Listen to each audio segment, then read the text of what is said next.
성경 말씀은 민수기서 22장 1절부터 12절까지의 말씀입니다. 민수기서 22장 1절부터 12절, 13절인데 12절까지 읽어도 됩니다. 저와 여러분이 한 절씩 교독하도록 하겠습니다. 제가 먼저 읽겠습니다. 이스라엘 자손이 길을 떠나 모압 평지에 진을 쳤다. 그곳은 요단강 건너 곧 여리고 맞은편이다. 십볼의 아들 발락은 이스라엘이 아모리 사람에게 한 모든 일을 보았다. 모압 사람들은 이스라엘 백성의 수가 대단히 많아서 몹시 무서워하였다. 모압 사람들은 이스라엘 자손이 나타난 것 때문에 두려워하였다. 모압 사람들이 미디안 장로들에게 말하였다. 이제 이 큰 무리들이 우리 주변에 있는 모든 것을 먹어치우고 있습니다. 마치 소가 들판의 풀을 뜯어 먹는 듯합니다. 십볼의 아들 발락은 그 당시 모압의 왕이었다.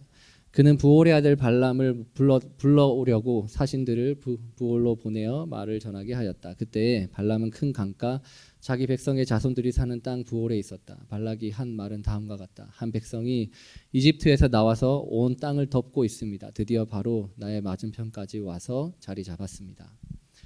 이제 오셔서 나를 모아서 이 백성을 저주하여 주시기를 바랍니다. 그들은 너무 강해서 나로서는 도저히 감당할 수 없습니다. 그렇게만 해주신다면 나는 그들을 쳐 부수어서 이 땅에서 쫓아낼 수 있을 것입니다. 그대가 복을 비는 이는 복을 받고 그대가 저주하는 이는 저주를 받는다는 것을 나는 알고 있습니다. 모압 장로들과 미디안 장로들은 길을 떠났다. 그들은 복채를 가지고 갔다. 발람에게 이르렀을 때에 그들은 발락이 자기들에게 한 말을 전하였다. 그러자 발람이 그들에게 말하였다. 오늘 밤은 여기에서 지내십시오. 주님께서 나에게 하시는 그 말씀을 들어본 다음에 알려드리겠습니다. 그리하여 모압 고관들은 발람과 함께 머물렀다. 하나님이 발람에게 오셔서 물으셨다. 너와 함께 있는 이 사람이 누구냐? 발람이 하나님께 아뢰었다. 십볼의 아들 발락 곧 모압 왕이 저에게 보낸 사신들입니다. 이집트에서 한 백성이 나왔는데 그들이 온 땅을 덮었다고 합니다. 저더러 와서 발락에게 유리하도록 그 백성을 저주하여 달라는 부탁을 하였습니다. 그렇게만 해준다면 발락은 온 백성을 쳐부수어서 그들을 쫓아낼 수 있겠다는 것입니다. 하나님이 발람에게 말씀하셨다. 너는 그 사신들과 함께 가지 말아라. 이집트에서 나온 그 백성은 복을 받은 백성이니 저주하지도 말아라. 아멘. 오늘 말씀은 복을 받을 백성이라는 말씀으로 함께 저와 여러분이 함께 은혜 받는 시간을 가졌으면 좋겠습니다. 오늘도 예배 오신 여러분 주님의 이름으로 환영합니다. 그리고 저를 이렇게 초청해 주시고 앞에서 함께 말씀을 나눌 수 있도록 해주셔서 허락해 주셔서 너무나도 감사드립니다. 제가 말씀을 전하기에 앞서서 우리 한 번만 더 기도를 하고 시작했으면 좋겠습니다. 교회에 속해 있는 분들 중에서 몸이 아프거나 마음이 아프신 분들을 위해서, 그리고 목사님과 사모님의 건강을 위해서, 그리고 다음 세대를 책임질 우리 아이들을 위해서 우리 다 같이 함께 기도하고 예배를 시작하면 좋을 것 같습니다. 말씀을 전하면 좋을 것 같습니다. 함께 기도하겠습니다. 하나님 아버지 감사합니다. 오늘도 저희들 이 자리에 불러주시고 하나님의 은혜의 자리로 나아갈 수 있도록 인도해 주신 것 감사합니다. 주님, 삶이 너무나도 어려운 사람들이 많이 있고 몸이 아프고 마음이 아프고 정말 삶의 자리에 팍팍하게 지어 사는 사람들이 많이 있습니다. 주님께서 그들의 마음과 생각을 주관하여 주시고 어떠한 어려움과 상황 가운데에서도 주님께서 회복시키시고 붙잡아 주시옵소서. 특별히 사모님과 목사님 지금 한국에서 여러 회복의 과정을 거치고 있는데 그 모든 과정 가운데 하나님의 은혜와 평강이 충만할 수 있도록 주님 도와주시옵소서. 이곳에서 있는 많은 아이들이 있습니다. 아이들이 신앙교육을 하며 자라나가고 있는데 그 아이들 또한 주님의 말씀 안에서 건강하게 자라날 수 있도록 아버지 도와주시옵소서. 그 자라나는 아이들을 바라보며 우리 함께 주님 안에서 하나 되며 주님 안에서 즐겁게 신앙생활할 수 있는 저희 교회가 될 수 있도록 주님께서 도와주시옵소서. 주님의 삶의 자리로 나아갑니다. 주님께서 인도하시는 삶의 자리로 나아갑니다. 저희와 함께하여 주시옵소서. 주님 아버지 앞에 저희가 기도했던 이 모든 것들을 맡깁니다. 주님께서 함께하여 주시고 모든 과정 가운데에서 주님께서 드러나시도록 주님을 온전히 바라볼 수 있도록 함께하여 주시옵소서. 예수님의 이름으로 기도드립니다. 아멘. 아멘. 제가 이제 오늘 본문을 민수기로 정했는데 오기 전에 매일 성경 본문을 보니까 민수기를 하시고 계시더라고요. 그래서 전반적으로 민수기에 관련된 말씀을 전하고 난 이후에 오늘 본문이 속해 있는 발람이 얼마나 그 안에서 중요한 본문인지를 함께 나누면 좋을 것 같아서 민수기에 대해서 그리고 오늘 본문에 대해서 쭉 한번 같이 말씀을 나눌 수 있는 시간이 되었으면 좋겠습니다. 민수기가 포함된 모세 오경과 여호수아를 통해 성경은 이스라엘 백성들이 하나의 국가를 이루어가는 대서사를 보여줍니다. 어릴 적에 국가의 3요소를 배우신 적이 있으실 것입니다. 국민, 영토, 주권 혹시 기억나시나요? 네. 어릴 적에 그렇게 국민, 영토, 주권이 있는데 모세 오경은 아브라함으로부터 시작된 이스라엘이라는 나라의 형성 과정을 보여줍니다. 하나님께서 아브라함에게 약속의 땅을 허락하셨고 애굽에 들어간 요셉으로부터 모세로 이어지는 시간 동안 고난 가운데에서도 한 나라를 이룰 수 있는 민족을 이루게 하셨으며 모세를 통해서 그 민족을 해방시키시고 여호수아를 사용하셔서 이스라엘 백성들에게 영토를 허락하셨습니다. 즉 이스라엘이라는 나라를 세워가신 것입니다. 그 중에 민수기는 광야에서 생활한 이스라엘 민족의 규모를 보여줍니다. 넘버스라는 제목처럼 인구 조사를 민수기에서 2번 진행하는데 성경을 바탕으로 추정한 인구가 남녀 아이들 포함해서 대략 60만 명이라고 합니다.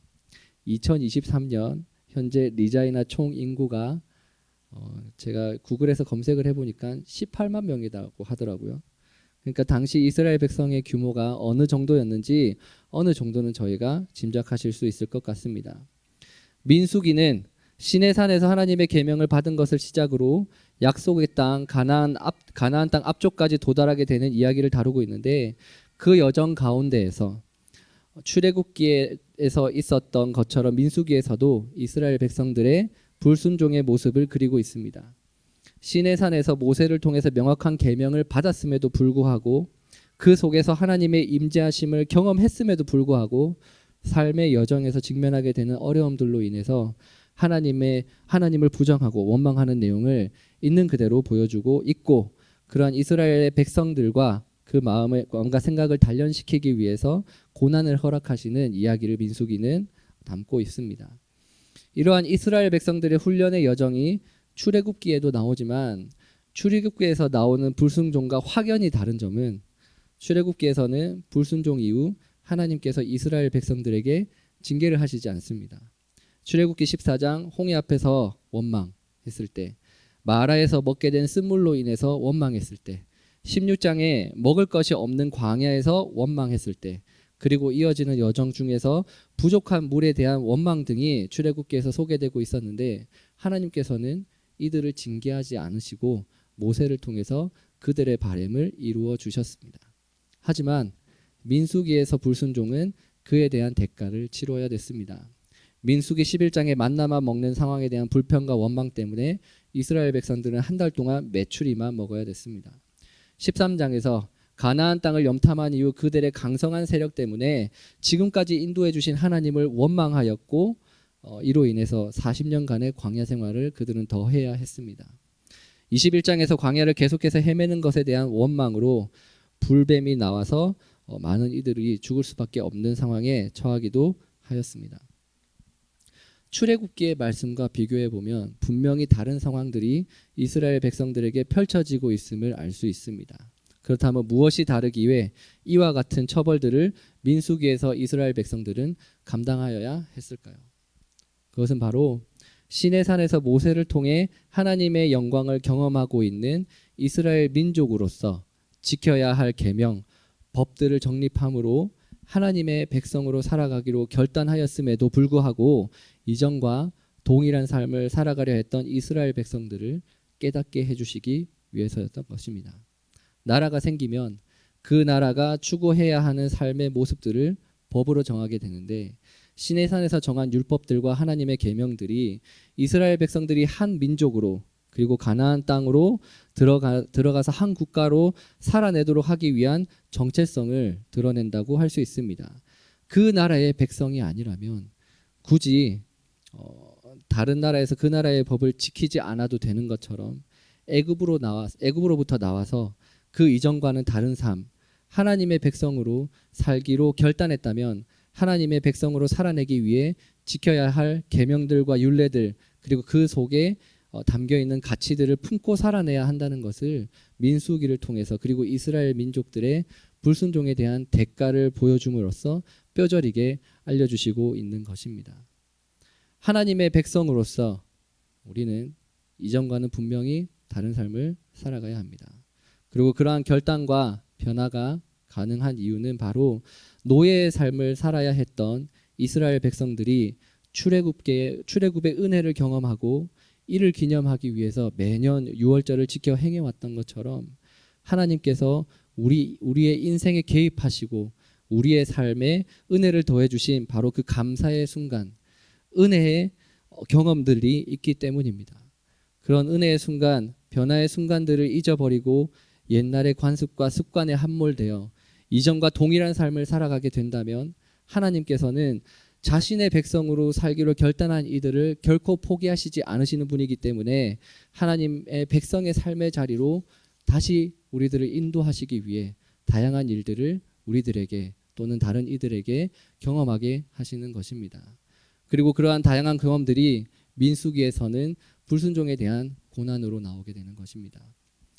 하나님께서 허락하시는 고난은 그러므로 징계가 아니라 우리의 시각과 생각을 돌이키게 하는 수단입니다.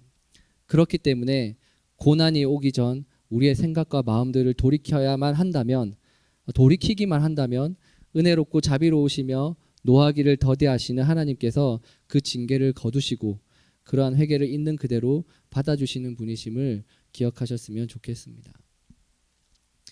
하나님께서 징계하심을 통해 알 수 있는 또 다른 면은 성경은 알고 지은 죄와 모르고 지은 죄에 대한 분명한 차이를 두고 있다는 것입니다. 특별히 크리스찬으로서 지켜야 할 가치와 계명들을 잘 알고 있는 사람이면 그 사람들일수록, 그리고 남들에게 본을 보여야 할 직분을 가지고 있는 사람들일수록 더 엄격하게 말씀을 따라 살 것을 요구하고 있습니다. 하지만 우리는 명확하게 알고 있습니다. 하나님을 더욱더 깊이 알아가면 알아갈수록 내가 하나님을 위해 할 수 있는 것이 없다라는 것을 절실하게 깨달아가기 시작하고, 말씀을 깨달아가면 깨달아갈수록 말씀 앞에서 내 자신이 너무나도 초라하게 느껴진다는 것을, 그렇기 때문에 우리의 행동으로는 이러한 우리의 마음과 생각들을 감출 수 없음을 절실하게 말씀을 통해서 알아가게 되는 것 같습니다. 우리가 살아내는 삶의 무게가 내가 생각한 것보다는 무겁다는 것, 바뀌지 않는 내 안의 더러운 생각들, 정죄하는 마음들, 나의 이익, 가족들의 이익을 위해 다른 이들을 고려하지 않고 주변 환경들을 몰아가는 적나라한 나의 모습이라는 십자가를 지고 예수님을 따라가기에는 우리가 져야 하는 십자가의 무게가 너무나도 무거운 것 같습니다. 그렇기 때문에 말씀을 알아갈수록, 신앙생활이 깊어질수록 우리에게 다가오는 구원의 감격과 은혜의 크기는 커지게 될 수밖에 없는 것 같습니다. 나의 행위로, 나의 노력으로 이 모든 죄를 해결할 수 없다는 것을 절실하게 깨달아가기 때문에 알면 알수록 은혜의 무게를 알아가게 될 수 있는 것 같습니다.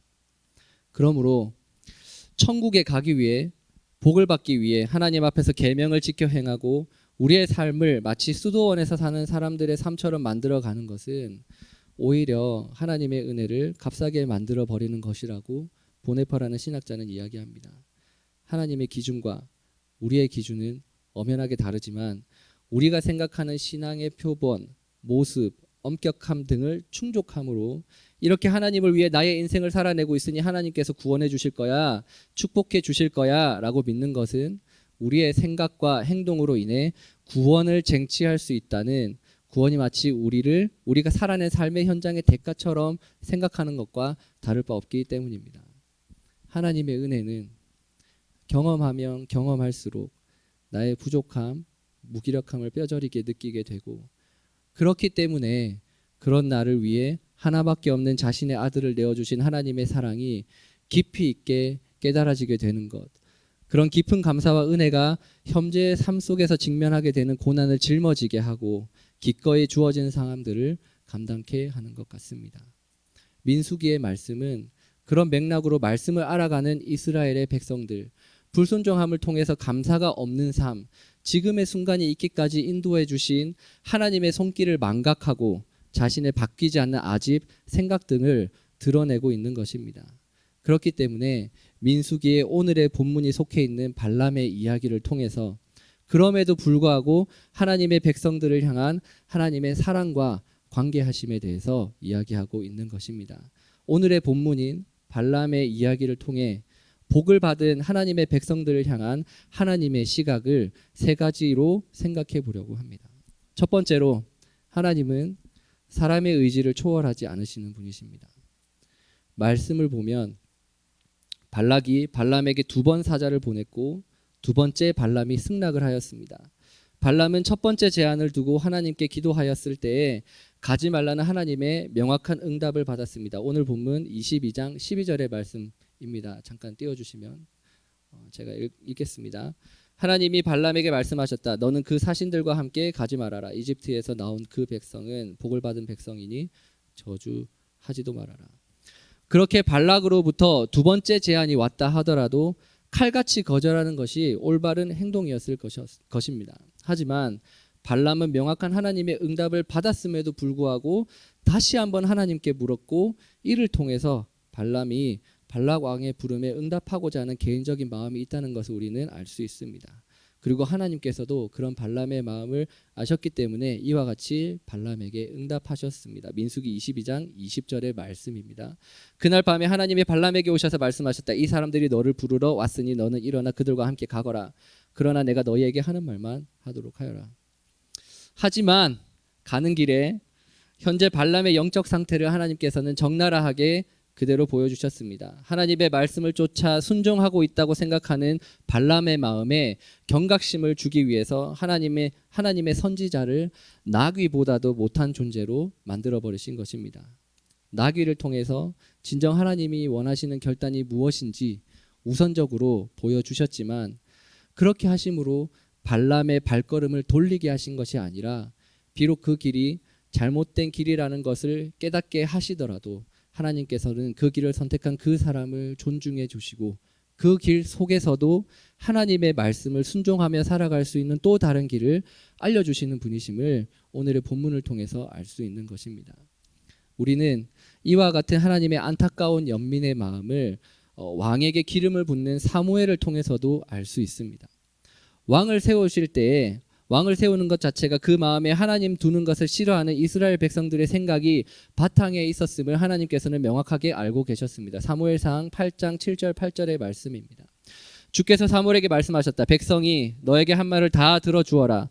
그들이 너를 버린 것이 아니라 나를 버려서 자기들의 왕이 되지 못하게 한 것이다. 그들은 내가 이집트에서 데리고 올라온 날부터 오늘까지 하는 일마다 그렇게 하여 나를 버리고 다른 신들을 섬기더니 너에게도 그렇게 하고 있다. 하지만 이어지는 구절을 통해서 우리는 하나님의 우리를 향한 사랑의 마음을 엿볼 수 있습니다. 9절입니다. 그러니 너는 이제 그들의 말을 들어주되 엄히 경고하여 그들을 다스릴 왕의 권한이 어떠한 것인지를 알려주어라. 왕을 세우는 것이 그릇된 것임을 보여주고 있으심에도 불구하고 그들의 요구를 들어주시고 그 속에서도 그 왕을 통해 하나님이 백성에 될 수 있는 길을 보여주시고 있는 것입니다. 그리하여 마음의 중심에 하나님을 모시고 자신의 직무를 해낸 다윗 왕의 순종을 통해서 이스라엘 백성들과 영원히 무너지지 않을 하나님의 나라를 언약하신 하나님의 모습을 이후의 말씀을 통해서 우리들은 알 수 있습니다. 그리고 그 언약은 다윗의 자손인 예수님을 통해서 그대로 이루어지게 됩니다. 인간의 의지를 초월하지 않으시는 하나님, 그리고 사람이 그 길을 결정한다고 하더라도 그 속에서 하나님의 뜻을 보이시며 그들을 인도하시는 분, 그리고 단순히 인도하심을 넘어 그 속에서도 가치 있는 삶을 살아낼 수 있도록 하게 만드시는 분이 바로 우리의 하나님이심을 기억하셨으면 좋겠습니다.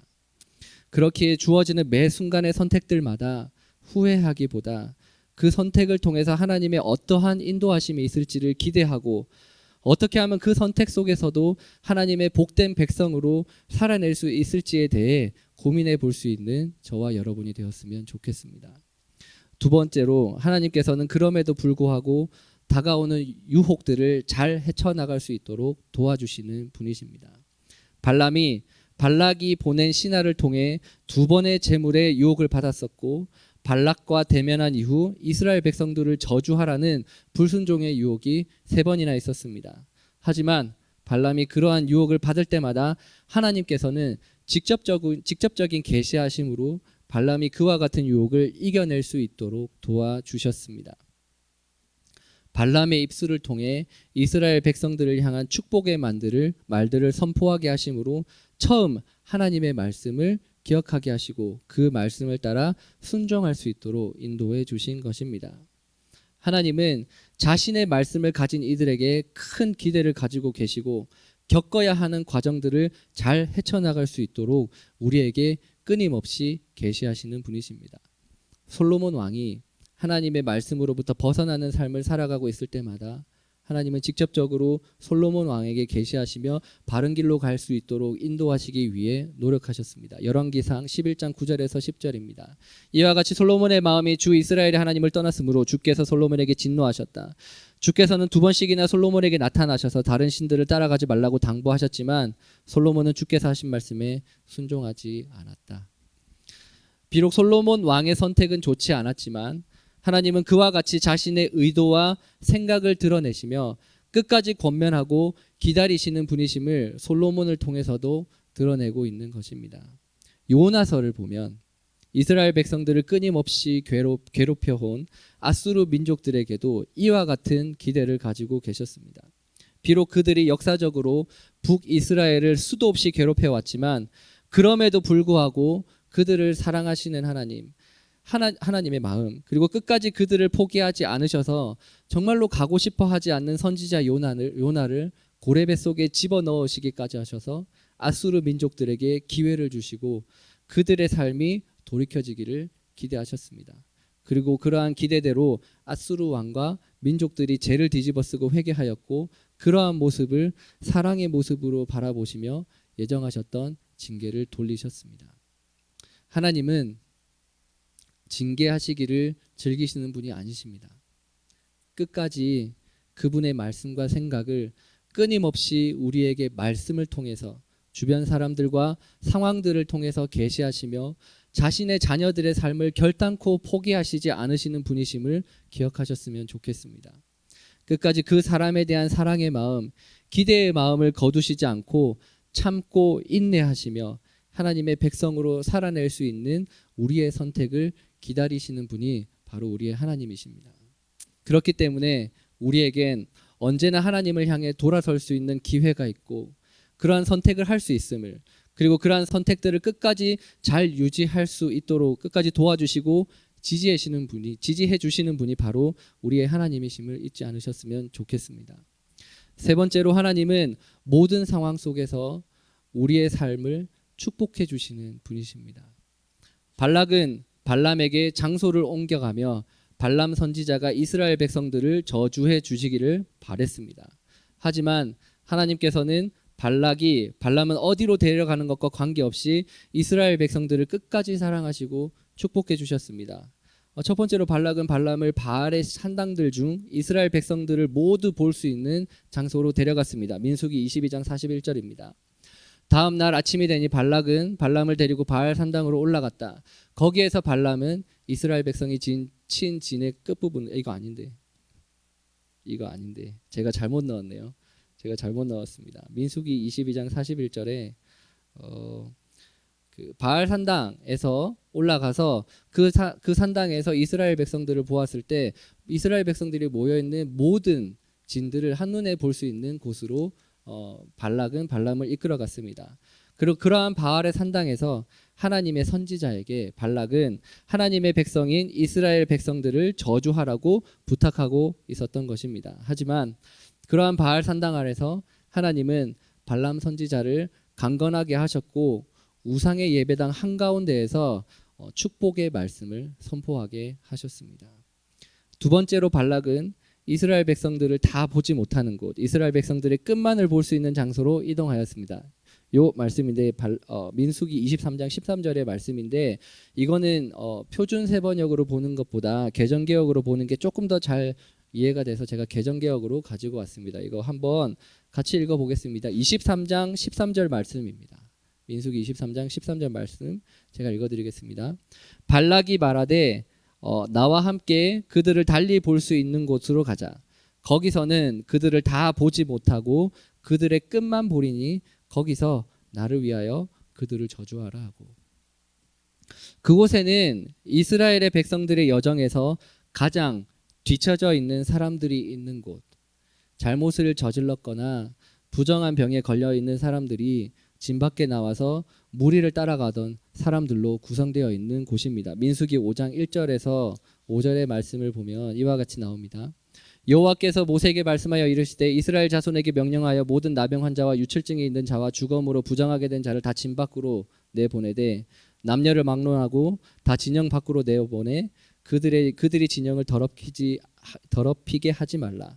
내가 그 진영 가운데 거하느니라 하시매 이스라엘 자손이 그와 그같이 행하여 그들을 진영 밖으로 내보내셨으니 곧 여호와께서 모세에게 이르신 대로 이스라엘 자손이 행하였더라.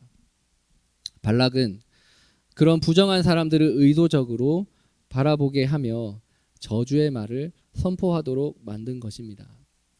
하지만 하나님은 그런 그들을 바라보시며 23장 21절의 말씀을 선포하게 하셨습니다. 요건 같이 한번 읽어보도록 하겠습니다. 함께 읽겠습니다. 주께서는 야곱에게서 아무런 죄도 찾지 못하였다. 주께서는 이스라엘에게서 어떤 잘못도 발견하지 못하였다. 그들의 주 하나님이 그들과 함께 계신다. 주를 임금으로 떠받드는 소리가 그들에게서 들린다. 아멘. 문둥병자들, 피부병을 가진 사람들, 사람을 해치거나 상해를 입힌 사람들, 주검을 만져 부정하게 된 사람들 등이 모여있는 어쩌면 이스라엘 백성들의 치부를 적나라하게 드러내고 있는 진영의 가장 끝자리로 발람 선지자를 데려가 어쩌면 이미 저주를 받았다고 생각하고 있는 그들을 향해 다시 한번 저주하라고 이야기하였지만 하나님께서는 그런 그들을 바라보시며 아무런 죄를 찾지 못하였다 말씀하시고 있는 것입니다. 어떤 상황으로 인해 부정해졌다 하더라도 그런 하나님의 백성들을 끝까지 품고 축복해 주시는 분이 바로 우리 하나님이시라는 것을 잊지 않으셨으면 좋겠습니다. 세 번째로 발락은 광야가 내려다 보이는 부올산 꼭대기로 올라갑니다. 민수기 23장 28절입니다. 발락은 발람을 광야가 내려다 보이는 곳 부올산 꼭대기로 내려갔다. 광야 생활 40년을 돌아서 이곳까지 오게 된 이스라엘 백성들에게 광야는 그들의 불순종의 상징이었습니다. 정탐꾼을 보냈고 하나님의 능력을 의심하고 원망하였기에 가나안 땅으로 들어가지 못하고 38년간 광야 생활을 해야 했던 불순종의 현장이었습니다. 그 외에도 수많은 불순종의 사건들이 있었던 바로 그것을 보여주며 발락은 그들을 저주하라 이야기하고 있는 것입니다.